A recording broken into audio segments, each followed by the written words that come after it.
Hello, lovelies. Today, I'd like to do a little slice of life video. So what I want to talk about is the wall behind me. This wall is on the First Church of Christ Scientist in Kitchener, Ontario, and it's right across from my stoop. So on evenings when I am partaking of better living through chemistry, I will often sit on my stoop and stare at this wall, sometimes for an hour, sometimes just for a few minutes. It's the first thing I see every day when I leave the house.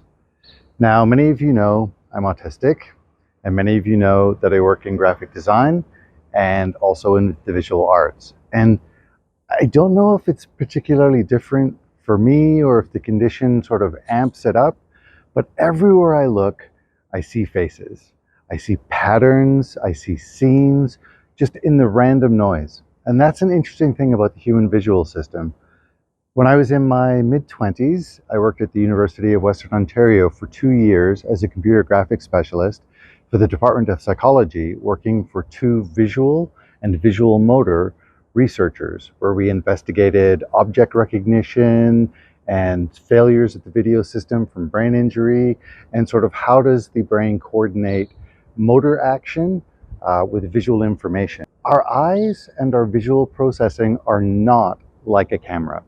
They don't just receive data and show it to you in real time as it is. Because there's a sort of a processing lag, takes, a few milliseconds, up to a tenth of a second, for your brain to take the information in and process it and show it to you.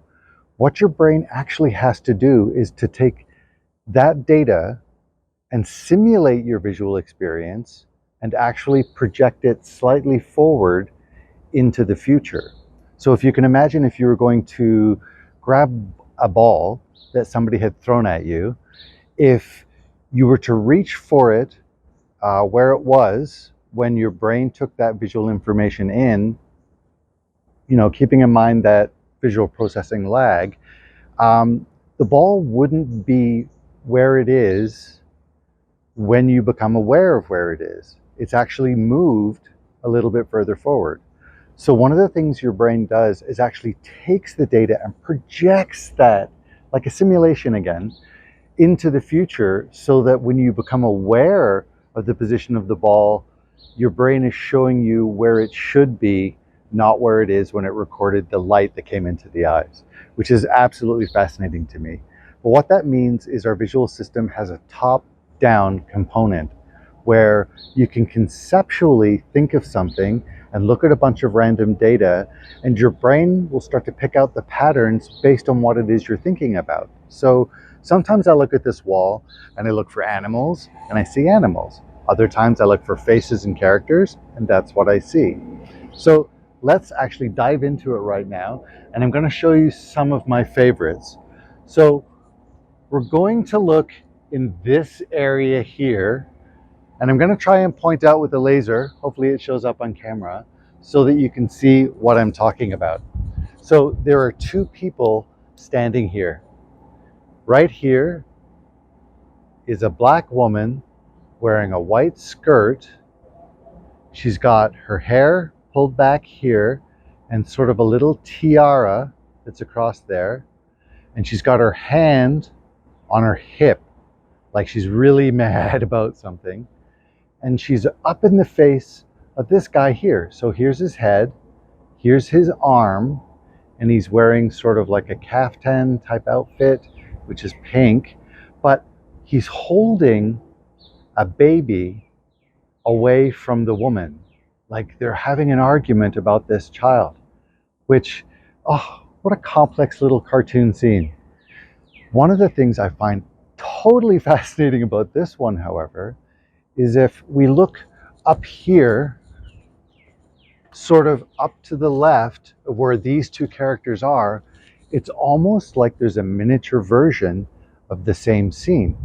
So if we look, here's the black woman with her white skirt right here, and she's got her hand on her hip, and there's the man's face, and there's his pink caftan, and there's the baby that he's holding away from the woman, just like in the first scene.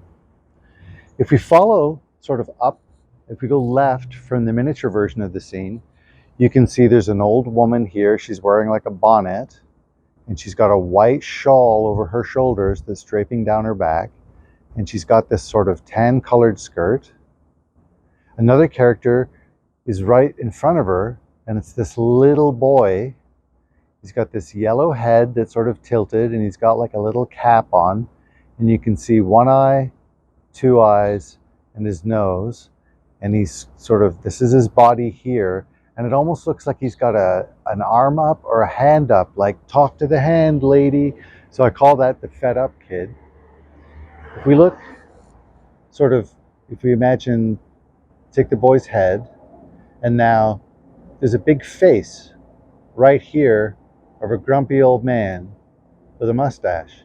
So he's got a hat on top and a high forehead, and he's got his eyes are here and this big nose, and he's got this crazy mustache that goes on both sides, and this is his chin down here, or his upper lip.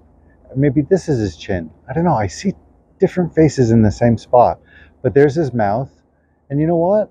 He doesn't look very impressed. He looks a little bit grumpy to me. Now, what I've just shown you are a few of the sort of more complicated things that you can see in this wall, but it's also good to note that individual rocks look just like faces. So if we look underneath the rock that looks like the boy's face, this rock right here, you can see it's sort of like got a harsh line of the nose, and there's one eye, and there's another eye there, and there's like a mouth down there that's sort of in shadow. Let's look for another one. Oh, right beside the old man and the black woman arguing about the baby, there's this really rusty rock, and sort of, it's got like a high forehead and thin hair and more hair on the side, and there's an eye there and an eye there and a nose and a little mouth. And I swear that this looks like a little Frankenstein monster. When the sun is just right sometimes, when I'm sitting on my stoop, there's actually two crystals that are right here, like where the eyes are, and they'll actually reflect and look like they're glowing. It is such a dope thing. Okay, let's look at a couple more stones that look like little faces. Now this one may be a little harder to see.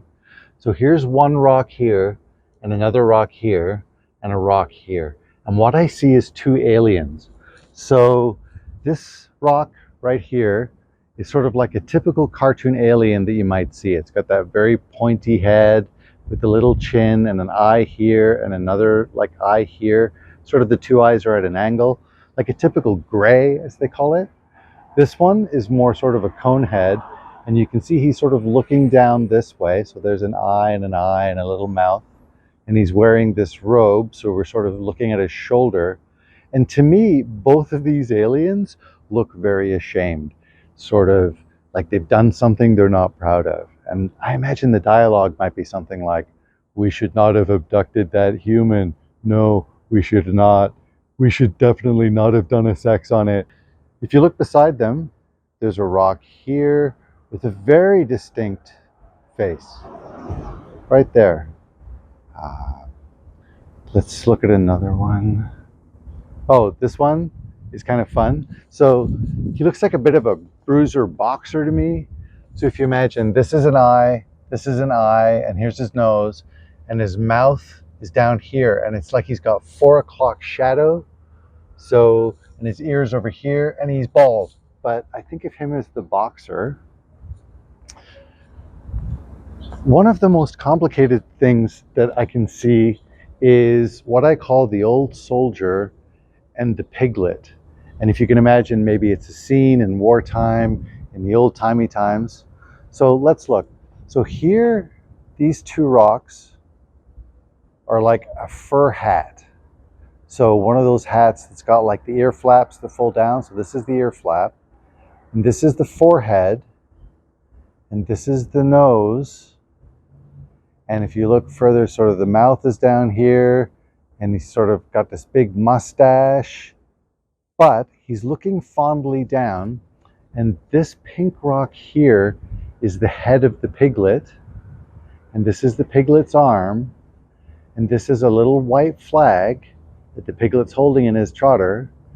This is the man's arm here and his hand, and he's holding onto the pig like he's hugging it, he's keeping it safe. And I sort of imagine that it's like, it's not worth fighting anymore, piglet. Wave that white flag. It's you and me forever. So they're the best of pals.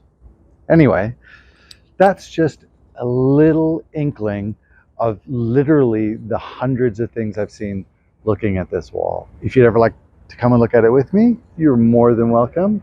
Anyway, thank you, lovelies. I hope you have an amazing day.